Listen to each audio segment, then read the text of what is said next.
అందరికీ మర్నాథ్ అండి. Welcome back to Bible చదువుదాం ఛానల్. అందరూ ఈ ఛానల్ని లైక్ చేసి సబ్స్క్రైబ్ చేసి పక్కనే ఉన్న బెల్ ఐకాన్ని క్లిక్ చేసి మన ఛానల్ని కంపల్సరీగా లైక్ చేసి అండ్ షేర్ చేయండి. ప్రార్థన మొదలెడదాం. హింసకాల ప్రార్థన. దయగల తండ్రి, శ్రమలు ఉన్నవని నీవు తరచుగా చెప్పుచున్నావు కనుక మేము తప్పించుకొనుటకు ప్రార్థించుట న్యాయమే గదా.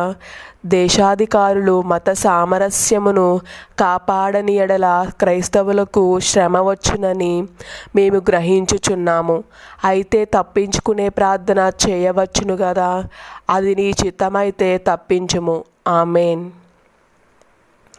మా కండ్ల ఎదుట యోహాను 14:14 నా నామమును బట్టి మీరు నన్ను ఏమి అడిగినను నేను చేతును అని వాక్యములో ఏమి అనే మాటను జ్ఞాపకము చేసుకొనిచున్నాము.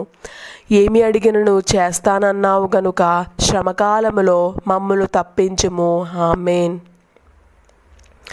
ఓ ప్రభువా, యెరూషలేము నాశనమగునని తెలిసి నీ శిష్యులను ఉత్తరమునున్న దాను గోత్రములోని పెల్లా అనే గ్రామమునకు పంపివేసినావు గదా.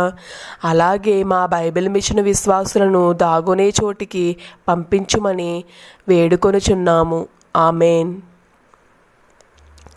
ఓ మా ప్రభువా, ఒక మాట ఉన్నది. అదేదనగా తిరస్కరణి విద్య. ఈ విద్య నేర్పిన వారు బజారులో నడుచుచుందురు గాని ఎవ్వరికి కనబడరు. హింసకుల యొక్క కండ్ల ఎదుట ఉన్నప్పటికీ వారికి కనబడరు. అట్టి విద్య హింసకాలములో విశ్వాసులకు దయచేయము. అవునా. ఆమేన్. సాధుర్ సుందర్ సింగ్ ఒకప్పుడు రైలు బండిలో మొదటి తరగతి పెట్టెలో ప్రయాణము చేయుచుండెను. అదే పెట్టెలో కూర్చున్న దొరకు కోపము వచ్చి దొరలు కూర్చున్న పెట్టెలో మీరు కూర్చుండకూడదని గద్దించెను. ఆ దొర ఒక మూలకు వెళ్ళి కూర్చుండెను. సుందర్ సింగ్ అక్కడనే కూర్చుండెను. గాని నీవు ఆ దొరగారికి కనబడకుండా చేసినావు. బండి స్టేషనుకు రాగానే ఇద్దరును ఒకే పెట్టెలో నుండి దిగిరి. ఆ దొరగారు నీవింతసేపటి నుండి ఎక్కడనున్నావని సుందర్ సింగ్ను అడిగెను. నేను ఇక్కడికి వెళ్ళలేదు, ఇక్కడనే కూర్చున్నానని సుందర్ సింగ్ జవాబిచ్చెను.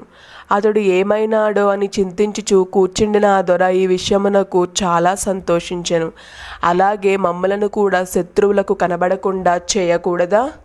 ఆమేన్.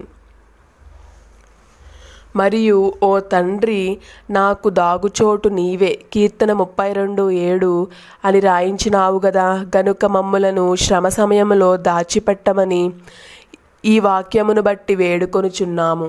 ఆమేన్. మరియు ఓ దేవ, ఇర్మియాను దాచిపెట్టినావు గదా.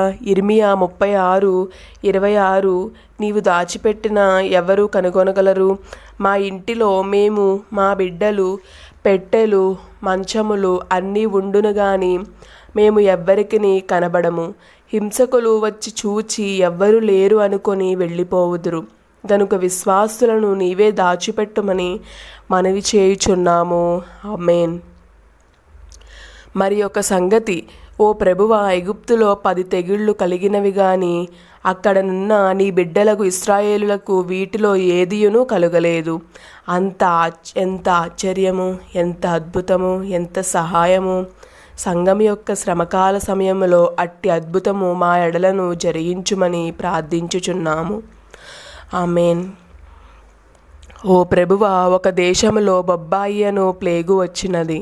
ఆ వ్యాధి ఆ దేశపు వారికే గాని మా దేశము వారు అక్కడనున్నను వారికి రాలేదు. ఇతరులకు కూడా తెగులు తగులలేదు. నీవే వారిని కాపాడినావు. మమ్మును కూడా అట్లు కాపాడుమని నిన్ను అడుగుచున్నాము. అవునామేన్. నీ విశ్వాస బిడ్డలైన మమ్మలను ఇతరులు హింసించిన వారికి మేము లోకువ అయినట్టు కాదా. నీవు మమ్మను అట్టి సమయంలో కాపాడిన ఎడల నీవు గొప్ప దేవుడవని రుజువగును. గనుక మమ్మను అట్టి సమయంలో కాపాడుము. ఆమేన్.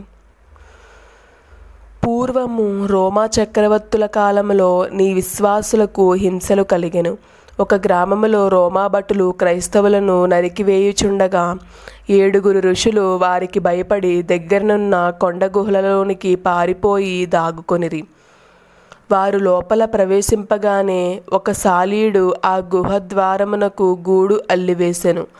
లోపల ఆ ఋషులు నిద్రపోయిరి. భటులు ఆ గుహ దగ్గరకు వచ్చి సాలీడు అల్లిన గూడును చూచి అది చాలా కాలం నుండి ఉన్నది, గుహ లోపల ఎవరునూ ప్రవేశింపలేదని వెళ్ళిపోయిరి. తర్వాత ఆ ఋషులు నిద్ర నుండి లేచి ఆకలి వలన ఏదైనా కొనుట ఎలాగు అని అనుకుని చంపివేస్తారని భయముతో వారిలో ఒకరిని చాటుగా వెళ్ళి వస్తువులు తెమ్మని వారు పంపిరి. అతడు గుహ వెలుపలికి రాగానే అనేక క్రైస్తవ దేవాలయములను చూచి ఆశ్చర్యపడెను. పట్టణములోనికి వెళ్ళగా అందరూ క్రైస్తవులే తిరుగులాడుచుండిరి. ఇదేమిటి అని ఆశ్చర్యపడెను. దుకాణమునకు వెళ్ళి డబ్బు ఇచ్చి సరుకు ఇమ్మని అడుగగా ఆ సరుకు అమ్మవాడు, అదెప్పటి నాణెము, ఇప్పుడు అది చెల్లబడి కాదు, ఆ రాజు చనిపోయినాడు అని చెప్పెను. ఆ ఋషి క్రైస్తవులను చంపు ఆ రాజు లేదా అని అడుగగా అది 10 సంవత్సరములకు పూర్వపు సంగతి అని చెప్పెను. అప్పుడు క్రైస్తవరాజు కాన్స్టంటైన్ రాజుగానున్నాడని చెప్పెను. ఆ ఋషి, మేము నిద్రించి 10 సంవత్సరములైనదా అని ఆశ్చర్యపడి గుహలోని వారికి సంగతి తెలియజేయగా వారందరూ బయటకు వచ్చి సంతోషించిరి. మేము 10 సంవత్సరములు నిద్రించినామా అని వారును ఆశ్చర్యపడిరి. ఇట్టి అద్భుతము మా ఎడలను జరిగించుమని ప్రభువ వేడుకొనుచున్నాము. ఆమేన్. నిజంగా చాలా అద్భుతం కదండి. ఎందుకంటే దేవుడు కాపాడాలనుకుంటే ఎలా అయినా కాపాడతారండి. అంటే ఇప్పుడు ఋషులు ఉన్నారు, ఈ ఋషులు గుహలోకి వెళ్ళి దాక్కుంటే వాళ్ళు ఒక్కరోజే అయ్యింది అనుకున్నారు. కానీ దేవుడు ఎంత ఆశ్చర్యం చేశారంటే 10 సంవత్సరాలు నిద్రపోయారంట అందులో వాళ్ళు. నిజంగా చాలా ఆశ్చర్యం అండి. ఎందుకంటే ఇప్పుడున్న కాలంలో ఇలాంటివి జరగాలంటే చాలా అరుదు అనమాట. ఎందుకంటే అప్పుడున్న నీతిమంతులు, అప్పుడున్న మంచిగా అంత కాలం ఇప్పుడు లేదనమాట. సో అందుకని ఇప్పుడైతే అరుదు. కానీ దేవుడు చేసే కార్యాలు చూడండి ఎంత ఆశ్చర్యంగా ఉన్నాయో. నిజంగా అప్పుడు కాలంలాగా ఇప్పుడు కాలం కూడా ఉంటే మనుషులందరూ కంపల్సరీ దేవుడు ఎన్ని ఆశ్చర్య కార్యాలు చేస్తాడో అవన్నీ స్వయంగా మనం చూడగలుగుతాము, అనుభవించగలుగుతాం అన్నమాట. నిజంగా 10 సంవత్సరాలు గుహలో ఉంటే సాలీడు కూడా సాయం చేసిందంటండి. సాలీడు సాయం చేయడం అంటే జంతువులు కూడా దేవుడి మాటే వింటున్నాయి అన్నమాట. మనుషులు అయితే వినట్లేదు, కానీ జంతువులు కూడా దేవుడి మాటే వింటున్నాయంట. అలాగే ఈ ఛానల్ని లైక్ చేసి సబ్స్క్రైబ్ చేయండి. ఇంకా పక్కనే బెల్ ఐకాన్ ఉంటుంది కదా, దాని మీద క్లిక్ చేస్తే మీకు డైలీ అప్డేట్స్ అనేవి వస్తాయన్నమాట. అలాగే ఈ వీడియోని లైక్ చేయమని ఎందుకంటున్నా అంటే మీరు ప్రతి చేసే లైక్ కూడా ఇంకొక 10 మందికి వీడియో షేర్ అవుతుందన్నమాట. సో కంపల్సరీ వీడియోని లైక్ చేసి సబ్స్క్రైబ్ చేయండి. అలాగే మీ ఫ్రెండ్స్ అండ్ ఫ్యామిలీ మెంబర్స్కి వీడియోని షేర్ చేయండి. Thank you guys. Thank you so much. మరణాత్.